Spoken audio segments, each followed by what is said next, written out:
You're in the Taunton area making a film, I believe, The Bellstone Fox? Yes, that's what it's called. It's based on a book by David Rook, who unfortunately was killed a couple of years ago in a motor car accident. And the film is based on, or it has a background of hunting. So we've come to one of the famous hunting spots of the country to make it. It isn't, I hasten to add, either a pro-hunting or an anti-hunting. It just happens to have a background of hunting. Do you ride yourself in this? That is, if I may coin a phrase, a sore point. In fact, several sore points. When they came to me and asked me if I wanted to play this part, I read the script and I liked the story so much because it's a family story. It's a story that could appeal to all members of the family on several levels. I noted that the part was that of a huntsman, which I'm sure most of your listeners, being probably local, will know that it's not just a man who hunts, but the professional huntsman who leads the pack and has to be, perforce, an excellent rider. I think my experience of riding before this was confined to sitting on a rather sleepy horse in a BBC television studio and careering down a 45-degree slope on a not-so-sleepy horse in the film of Antony and Cleopatra. Fortunately, there were about 40 other horses involved, so he knew when to stop, but I certainly didn't. So obviously I had to do some preparation, and I went away to a riding school for a couple of weeks. I know that sounds a bit offhand and casual, but a couple of weeks was all the warning I had. So I got in as much riding as I could without actually breaking every bone in my body or rubbing every patch of skin raw.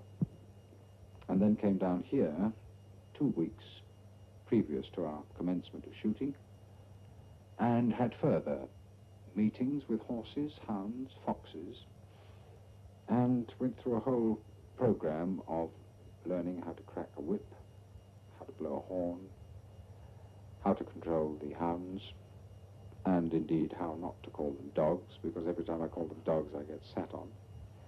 But all in all, it's been one of the most exciting and interesting periods of my life as an actor, because it's a world that I was totally unused to, totally ignorant of. And the whole thing has been really a very rich and rewarding experience. And I must say, so far, we've completed 3 weeks of quite arduous work, really. I mean, I get up at 6:30 in the morning, which may sound chicken feed to some people, but we have to be ready, dressed to go at 8 o'clock, and this means makeup, costume, and getting to the location, which may be anywhere from sort of somewhere near Bridgewater to right over the other side to Stigumber or right on the top at Triscombe Stone. Then we shall be sort of galloping madly across gorse or bracken or through fields.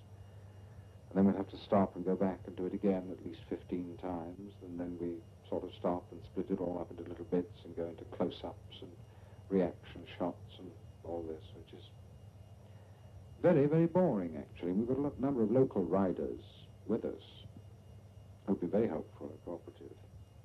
But I think even the glamour, or the so-called glamour that they thought they were going to encounter in the film business, I think that's begun to wear a bit thin, too. You talked about your filming now here in Somerset, but of course before instant television fame as Soames in the Forsyte saga, you were recognised as a giant in the theatre. That's very kind of you to say so. I played some giant parts, and I suppose... Well, I always feel that Shakespeare is the ultimate in acting, insofar that if you can do Shakespeare, you can do pretty well anything. At least you confront so many challenges in Shakespeare, both vocally and physically, that anything that comes after that must relate to, or at least be less than that. I'm not saying that there aren't certain parts. Well, for instance, this one, with its writing and its sort of know-how on a professional level, is obviously, again, a challenge. But for pure acting, I think Shakespeare brings out the total effort in an actor. And for me, the world that I lived in before, as you say, instant television, was a very rich and rewarding one, and I was lucky enough to be fairly successful in it. Of your many giant performances, is there one which you really enjoy, which sticks out? There's certainly one that sticks out. I can't say that I enjoy it, because it's not the kind of part that you can enjoy, not in the simple meaning of the word. King Lear, I suppose, is the mountain of all mountains to climb for any actor. And I certainly have a love-hate relationship with this part. I played it first when I was 27. Shall I say locally, at the Bristol Old Vic? Oh, yeah. This was during the season I spent there, and was an interesting first essay. I had originally been in the King Lear that Donald Wolfe played. And it's an interesting thing. I always like to feel that there's a complete link between modern actors and, well, should we say Shakespeare? Because when you think that my Lear must be, obviously, heavily influenced by the Lear that I worked with in the terms of Donald Wolfe. He played, in his turn, Kent to Randall Ayrton's Lear. Now, Randall Ayrton, obviously, when he played Lear, was influenced by another, probably even played in another production of Lear earlier on, and so on and so forth back. And so one gets a terribly strong feeling of tradition and connection between, say, Richard Burbage, who probably played Lear for Shakespeare, right up to the modern day. You just said that once you played Shakespeare, you can do anything. That was one of my usual generalizations, which was sweeping, but if you want me to particularize on anything, I'll try. I believe you've been a dame in pantomime. Yes, yes. I've also played a woman's part in Shakespeare, too, because in Merry Wives of Windsor, at the age of 16, I had to play one of the two boys who come on at the end dressed as girls in order to confuse the story even further, and God knows that story is confused enough. Yes, I played the dame at Bristol Old Vic. And I must say, I was thinking about it the other day, if you try to get that cast together now, I think it would run into sort of several £1,000s. Because I was playing the dame, Alan Doby was playing the cat, Alderman Fitzwarren was Derek Godfrey, one of the sailors on the ship was Peter O'Toole, Robert, oh God, names, I can never remember names, but he's at the National now, used to be at the Bristol Old Vic. Oh, he'll never forgive me if he hears this, but still. He also, who is now a leading player at the National Theatre, he was playing, I think, well, he was a student at that time, actually. I was thinking, and also Maurice Shearer, once, when one of the dancers in the mermaid sequence in the underwater bit was ill through treading on a tin tack on the stage or something, she came on and we had this marvellous experience of having one of the first dancers of the country, who was then a member of the company as an actress, showing her paces as a dancer. Of course, she stood out like a shining spark. Listening to you now, it's difficult to believe that in fact you were born in Shepherd's Bush and at one time you had a Cockney accent. Yes, well, I may say that for this film I am trying, if you'll pardon the expression, to assume a Somerset accent.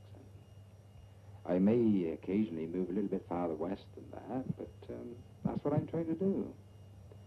But no, Cockney accent, yes, well, that was bullied out of me in the first 6 months. H's were sort of discovered from nowhere, and ow sounds. This is always the most difficult sound for anybody, I think, to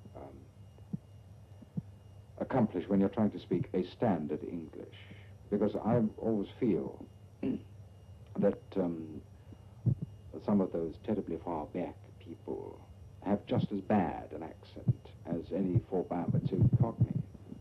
These are just as unpleasant to listen to because, again, the vowels are tortured, the consonants are twisted and fractured, and it's all just as bad English as the usual acknowledged bad English of the metropolitan areas. I think the worst accents to listen to in terms of ugliness are Birmingham and Liverpool because they are nasal. Newcastle not so bad because it has a life and a variety and a dialect, which is fine. Cockney, of course, has its perkiness and its humour.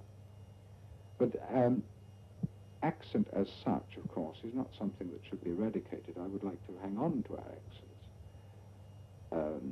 Everybody doesn't have to speak standard English. They're not actors. We, as actors, have to set a certain level of speech, especially for classical plays like Shakespeare. Because if you're going to speak English, you know, an A is an A is an A, and O is an O is an O, and that's it, you know. You can't change that. Well, during your career, as I said, you've had many giant parts, but I should think none more difficult, trying, and possibly humorous than the one you did in the Morecambe and Wise show. Ah, well, now that wasn't a performance, that was a tonic for me, because to work with Eric and Ernie is not only a privilege, but also a great experience. I entered it with a certain amount of fear and trepidation, because although I have sung and I have danced on stage before, notably in salad days at the Bristol Ovic, this was doing something in front of millions of people with two very, very professional artists who could hold an audience in the palm of their hands, do anything they like with. For me, I was so grateful to get through it without actually blotting the copybook completely, that when I came eventually to see a recording of it, I thought, well, you know, at least I held my end up. But, as I say, to be with them alone is a tonic. In fact, I'll tell you something, the rehearsals actually are much funnier than the show. Oh, I'd love to be at one. I really would to see that. Eric is quite wicked, and in rehearsal he will, as it were, try out an ad-lib on a line. Fine.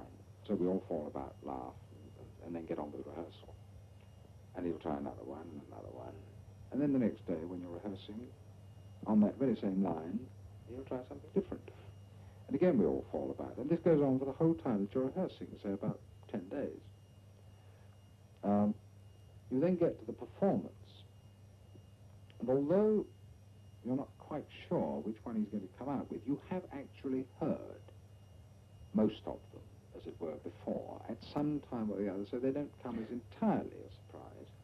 They're not entirely ad-libbed on the night. Except, of course, when something goes wrong. And then he slips in the odd line, and you've got to keep your face straight. And this is something that, in watching the Morecambe and Wise show, which, of course, I'm one of the greatest fans of, you see guest artists corpsing, as we call it, you know, really collapsing with laughter, or biting their lips, or chewing the inside of their cheeks in order to try and stop themselves laughing. And I swore that when I went on that, you know, I would not go, as they say. I nearly went when, unfortunately, the drummer in the orchestra kicked his drum kit over backstage, and Eric turned to me in the dressing room scene. I don't know whether this was in the Christmas show or the other one. I think it was yes, it was the first show I did with him, because I'd done two with him, actually. So Eric turned to me and said, do you realize your theatre's falling about your ears? Which I think was pretty snappy, and of course nearly took me off guard.